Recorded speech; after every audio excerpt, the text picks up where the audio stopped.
प्रसिद्ध तत्ववेत्ता अश्वपती हा भद्रा देशाचा राजा होता. त्याला बालसुख मिळाले नाही, यासाठी त्यांनी 18 वर्षे कठोर तपश्चर्या केली. त्यानंतर सावित्री देवींनी कन्यादानाचे वरदान दिले. त्यामुळे जन्म घेतल्यानंतर मुलीचे नाव सावित्री ठेवण्यात आले. मुलगी मोठी झाली, खूप रूपवान होती. योग्य वर न मिळाल्याने राजा दुःखी असायचा. राजाने स्वतः मुलीला वर शोधायला पाठवले. जंगलात त्याला सत्यवान भेटला. द्युमतसेनेचा मुलगा सत्यवान हा तिचा पती म्हणून स्वीकारला गेला. ही घटना कळल्यानंतर नारद ऋषींनी अश्वपतींना सत्यवानाच्या अल्पायुष्याबद्दल सांगितले. आई वडिलांनी खूप समजावले, पण सावित्री तिच्या धर्मापासून हटली नाही. ज्याच्या जिद्दीपुढे राजाला नतमस्तक व्हावे लागले. सावित्री आणि सत्यवान यांचा विवाह झाला. सत्यवान अत्यंत सद्गुणी, धर्मनिष्ठ आणि बलवान होता. आई वडिलांची पूर्ण काळजी घेतली. सावित्री राजवाडा सोडून जंगलातल्या झोपडीत आली होती. ती आपले कपडे सोडून आपल्या आंधळ्या सासू सासऱ्यांची सेवा करायची. सत्यवानाच्या मृत्यूचा दिवस जवळ आला. नारदांनी सावित्रीला सत्यवानाच्या मृत्यूचा दिवस आधीच सांगितला होता. जसजशी वेळ जवळ येऊ लागली तसतशी सावित्री अधीर होऊ लागली.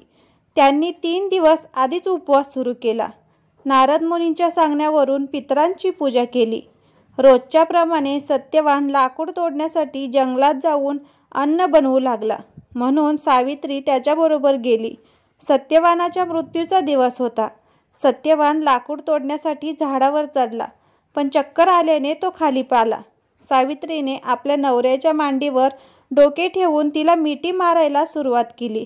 तेव्हा यमराज येताना दिसले, ज्याने सत्यवानाचा जीव घ्यायला सुरुवात केली. सावित्री ही यमराजाच्या मागे लागली. त्याने खूप नकार दिला, पण सावित्री म्हणाली, माझा नवरा जिथे जातो तिथे मला जायलाच हवं. वारंवार नकार देऊनही सावित्री मागे पुढे चालत राहिली. सावित्रीची निष्ठा आणि पतीची भक्ती पाहून यमाने तिला 3 वरदान दिले.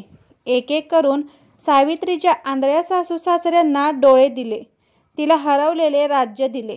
3रे वरदान म्हणून सावित्रीने संतानप्राप्तीचे वर मागितले. कोणताही विचार न करता यम प्रसन्न झाला आणि अस्तु म्हणाला.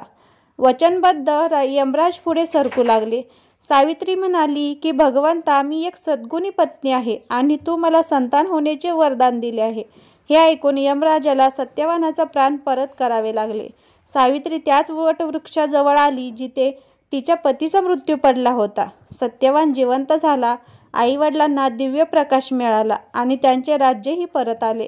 अशा प्रकारे सावित्री सत्यवान दीर्घकाळ राज्याचे सुख उपभोगत राहिले. त्यामुळे सावित्रीप्रमाणे सासू-सासरे यांची यथायोग्य पूजा करण्याबरोबरच इतर पद्धतीही सुरू करा.